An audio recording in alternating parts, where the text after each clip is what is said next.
एक परिवार पे मैं जाता हूं तो वो मैंने बहुत संपन्न पैसे वाले लोग थे, लेकिन समय का चक्र कुछ ऐसा घूमा कि मुसीबतें आई।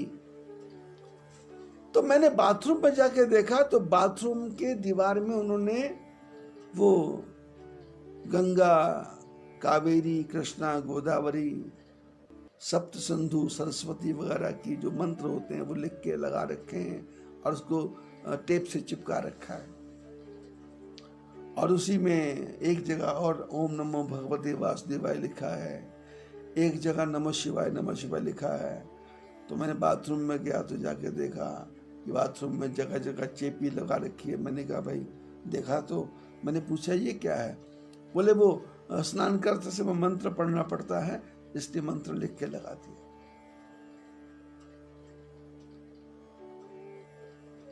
साधन है ये, किसी बहाने भगवान का स्मरण आए, किसी बहाने स्नान करते समय गंगा, यमुना, सरस्वती का स्मरण आए, नर्मदा का स्मरण आए, रेवा का स्मरण आए।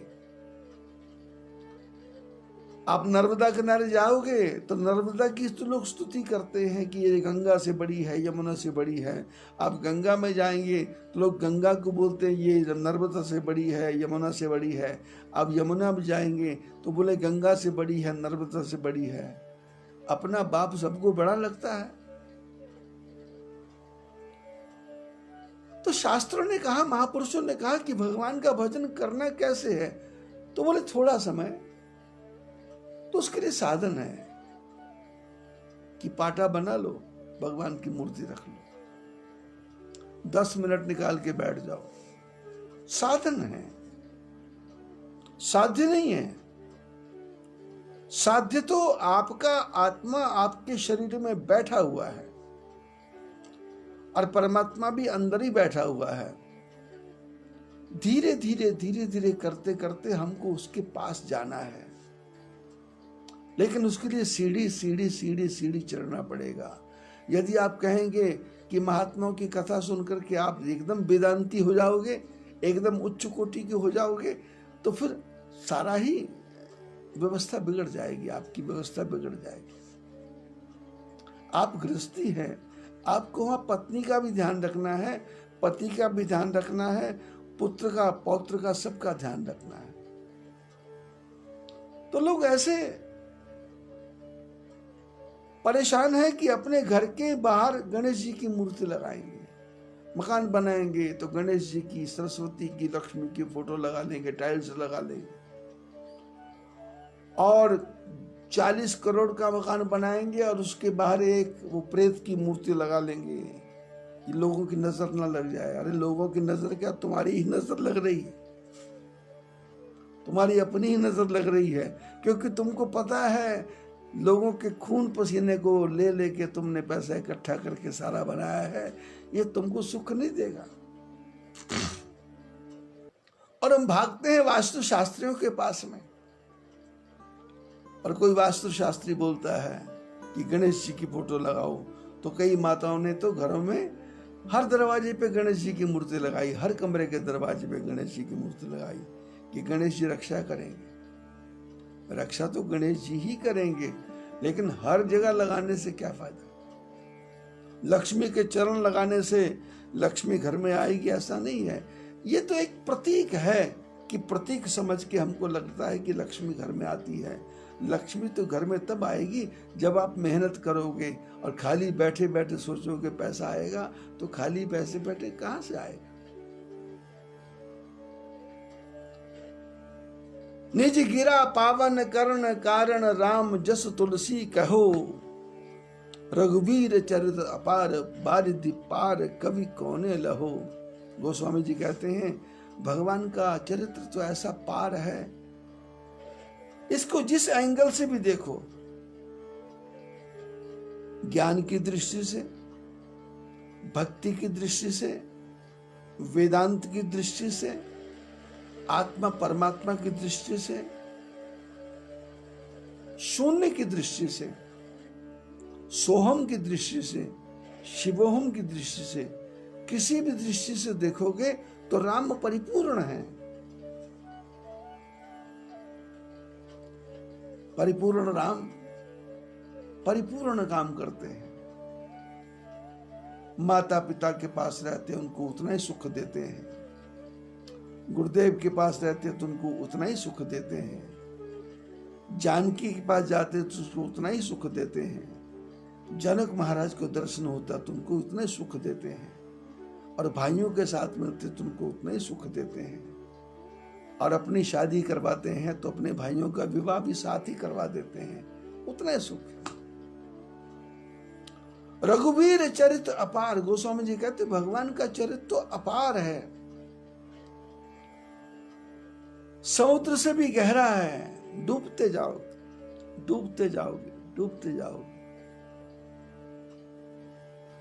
पार कभी कौन लभो, इसका बोले पार कौन कर सकता है। भगवान का उपवीत जनेऊ संस्कार हुआ, उपवीत ब्याह उत्साह, भगवान का जनेऊ संस्कार हुआ तो भी कल्याणकारी, ब्याह हुआ तो भी उत्सव हुआ। उत्साह मंगल सुन जे सादर गावही, बोले जो भगवान की सारी कथा प्रेम से गाएगा, वेदे ही राम प्रसाद तेजन सर्वदा सुख पावही, बोले सीताराम जी की कृपा से वो मनुष्य हमेशा सुखी रहेगा, हमेशा आनंद में रहेगा। दुनिया में आकर के लोग काम करते हैं तो मनुष्य को चिंता रहती है कि मेरा कोई काम पूरा नहीं होता। अरे जब तुम काम अपना समझोगे तो पूरा कैसे होगा? जब काम को राम का समझ लोगे तो तेरा राम जी करेंगे बेड़ा पार, उदासी मन काहे को डरे। ये काम तेरा नहीं है, ये संसार तेरा नहीं है,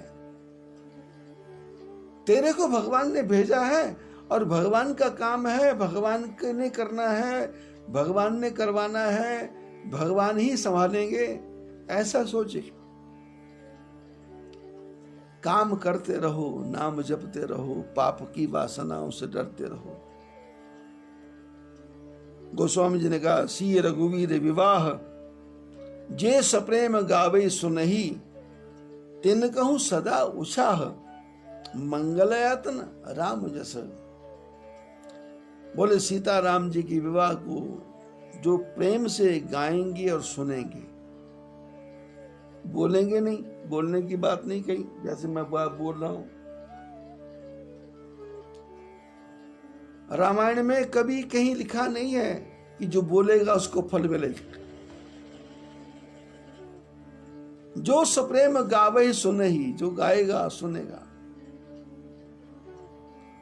भगवान के गुणों को गाना है, आनंद में डूबना है। तिनको परम उत्साह, उनको सदा उत्सव ही उत्सव है, उनको हमेशा मंगल ही मंगल है, आनंद ही आनंद है। इस प्रकार गोस्वामी जी बालकांड की समाप्ति करते हैं और उसके बाद में अयोध्या कांड का प्रारंभ करते हैं। बोलिए राघवेंद्र सरकार की जय, रामचंद्र भगवान की जय। परमात्मा कैसे हैं? मंगलाचरण है,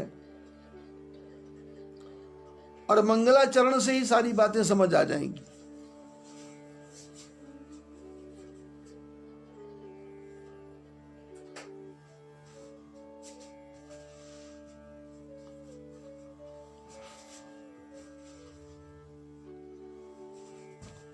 भगवान के मंगलाचरण से सब बातें समझ आ जाएंगी।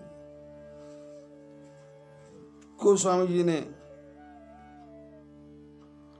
अयोध्या कांड के शुरू में शंकर भगवान की वंदना की।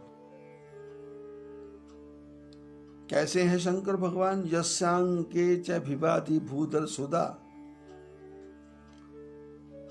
देवापगा मस्तके, भाले वाल विदुर गले च गरलम यस्यो रसी व्याधराट। सोयम भूति विभूषण सुरवरः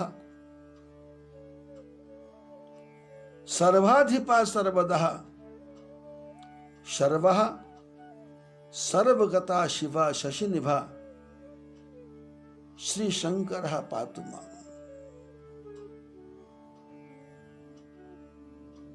अयोध्या कांड के प्रारंभ में जी श्लोक, ये एक श्लोक भी यदि हमको समझ आ जाए तो गृहस्थ जन्म सफल हो जाएगा, परिवार का जन्म सफल हो जाएगा। गृहस्थी को कैसे रहना है? यस्यांके च विवादी भूधर सुता। बोले शंकर कौन कैसे हैं? बोले उनकी गोदी में उनकी पार्वती है। मैंने धर्म पत्नी को इतना प्रेम करना है कि वो अपने गोद में ही रहे, मैंने अर्धांगिनी बन के रहे, संग रहे, साथ रहे 24 घंटे। और सिर पर गंगा, गंगा का जल शीतल, गृहस्थी में रह करके दिमाग जब तक शीतल नहीं होगा तब तक घर का काम नहीं चलेगा। शांत, नाश्ता समय पे नहीं मिला तो क्रोध नहीं करना, नमक ज्यादा आ गया तो क्रोध नहीं करना, चाय देने में समय खराब हो गया तो क्रोध नहीं करना। और ये नहीं कि उठ के बना करके कोई एहसान करना, कोई बात नहीं, जब मिलेगा देख लेंगे, मैं भी बना के पिला दूंगा। मेरे यहां नौकर काम करते हैं तो आजकल वो पोहा बनाना सीख रहे हैं। अब पोहा तो मैं गुजरात में भी खाता हूं, महाराष्ट्र में भी जाके खाता हूं, मध्य प्रदेश में भी पोहा मिलता है। लेकिन सब जगह जो पोहा बनता है तो महिलाएं क्या करती हैं कि पोहे के ऊपर से नमक डालती हैं, तो जल्दी जल्दी में पोहे को नमक जो को मिक्स करती हैं, तो जब पोहा खाया जाए तो किसी किसी जगह नमक ज्यादा दिखाई देता है। तो लड़के बना रहे थे, तो आज प्रातःकाल मेरे पास लड़का आया तो मैंने कहा तुम पोहा बनाते हो? बोले हाँ। तो मैंने कहा उसमें तुम नमक डालते हो ना, तो तुम ऐसा करना कि एक कटोरी में थोड़ा पानी लेकर के उसमें नमक को घोल लेना और घोल करके तुम उसमें डालना और फिर उसको हिला देना और फिर पोहा बना के लाना। अब वो पोहा बना के लाया, मैंने खाया, फिर जब उन्होंने खाया मैंने कहा भी कैसा लगा? बोली जी नमक एक एक दाने में मिल गया, एक एक रोम रोम में मिल गया। बच्चे भी खुश, मैं भी खुश। और मैंने कमल दंड की बात बताई थी, ये कैसे भजिए बने। कल फिर वो आया लड़का, कैसे बनाना है? मैंने कहा वैसे ही। फिर थोड़ा कुछ काम था तो मैंने कहा ऐसा करो, बॉयल करो, बॉयल करके उसको काटो। तो कुछ काम पड़ गए हमको, कुछ वो सत्संग के बारे में उसको डालना था, तो वो जा नहीं रहा था YouTube पे। तो लड़के भी उसी में लगे थे, मैं भी उसी में लगा था, तो कुछ ऐसा मिक्सअप हो गया। तो मेरा विचार था इनको दूसरा तरीका बताऊं कि भाई इसको ऐसा करो कि इसको कुकर में रख के 2-3 सीटी लगाओ, जब ये ठीक ठीक हो जाए तो इसके बारीक बारीक टुकड़े करके जैसे भिंडी को फ्राई करते वैसे फ्राई करना। तो ऐसे दूसरी तरीका बताने वाला था, लेकिन जब देखा मैंने समय ज़्यादा हो गया तो मैंने कहा ये भी पजल्ड हो रहे होंगे और यहाँ काम भी करना है। तो मैंने कहा कि जैसे पहले किया था ना वैसे बना लो। तो वो 15 मिनट में बनू के भजिए बना के तैयार करके आ गए। तो जीवन की यात्रा कैसी है? देवा पगा मस्तके, मस्तक के ऊपर गंगा। गंगा मैंने शीतल ज्ञान की गंगा। हर वस्तु का ज्ञान होना चाहिए और ज्ञान भी डीपली होना चाहिए, देखा देखी नहीं।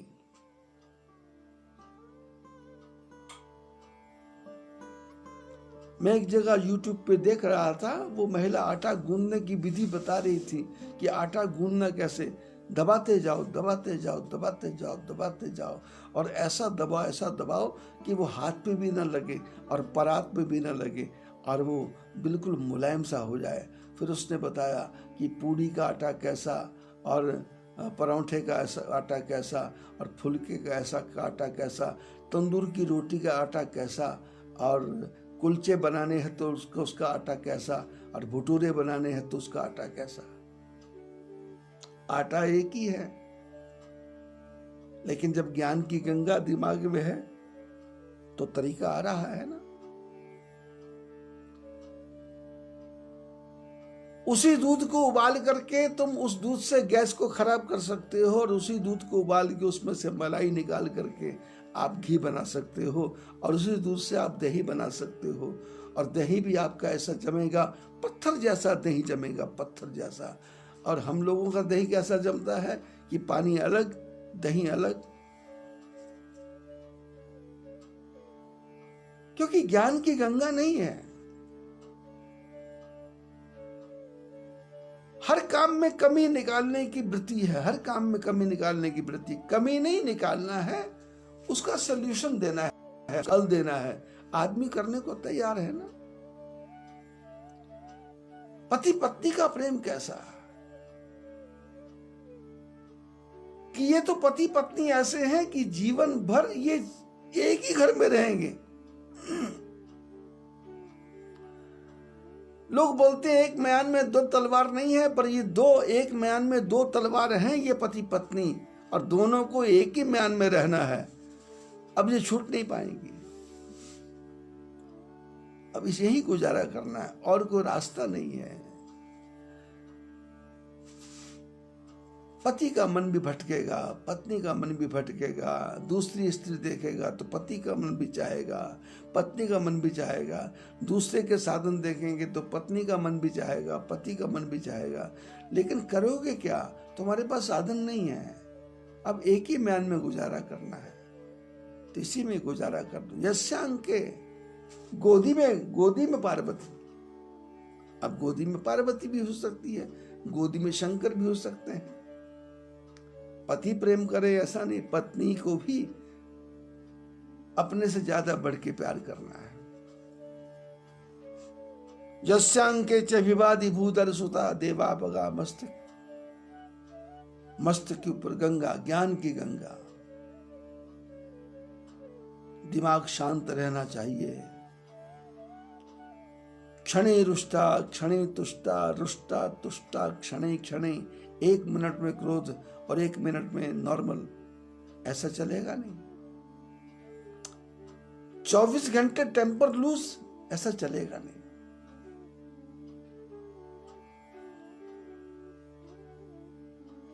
मन को स्थिर करना है, बुद्धि को स्थिर करना है। स्थित प्रज्ञ से का भाषा समाधिस्तस्य केशव। बोले स्थित प्रज्ञ की क्या भाषा है, क्या तरीका है? समाधि क्या है? यही समाधि है। अगर आपको हमारा कंटेंट पसंद आया हो तो वीडियो को लाइक करें, ज़्यादा से ज़्यादा शेयर करें और हमारे चैनल को सब्सक्राइब करें।